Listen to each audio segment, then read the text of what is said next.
In speaking of a century later, Bediuzzaman is referring to a century after 1910, in other words, to 2010. In calculating the abjad value of verse 32 of Surat al-Taba in his first ray, Bediuzzaman provides important information about a number of dates.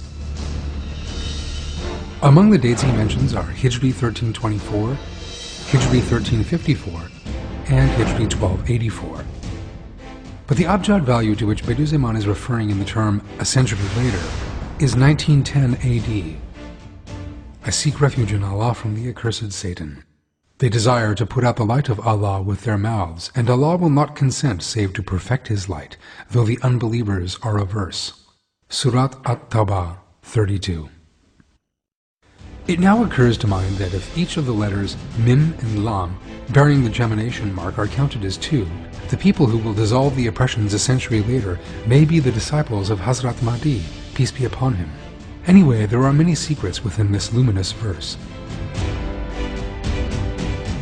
If each of the letters Mim and Lam bearing the gemination mark are counted as two, the Master speaks of counting the letters Mim and Lam bearing the gemination mark in the sentence, "They desire to put out the light of Allah with their mouths, and Allah will not consent save to perfect His light," from the verses two each. Words containing Lam with the gemination mark: Allahi, Allahu, Illah. Word containing Mim with the gemination mark: Yutima.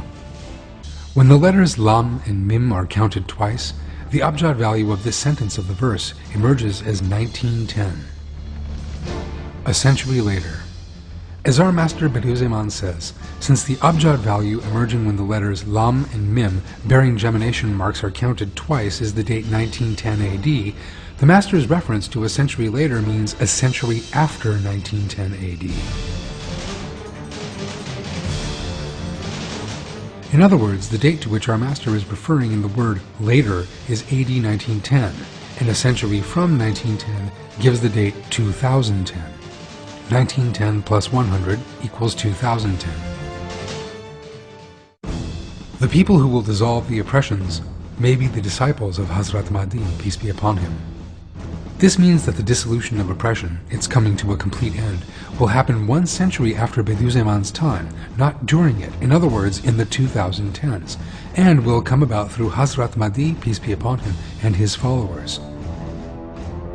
Therefore, by Allah's leave, the 2010s will be when Hazrat Mahdi, peace be upon him, and his followers completely neutralize all oppression.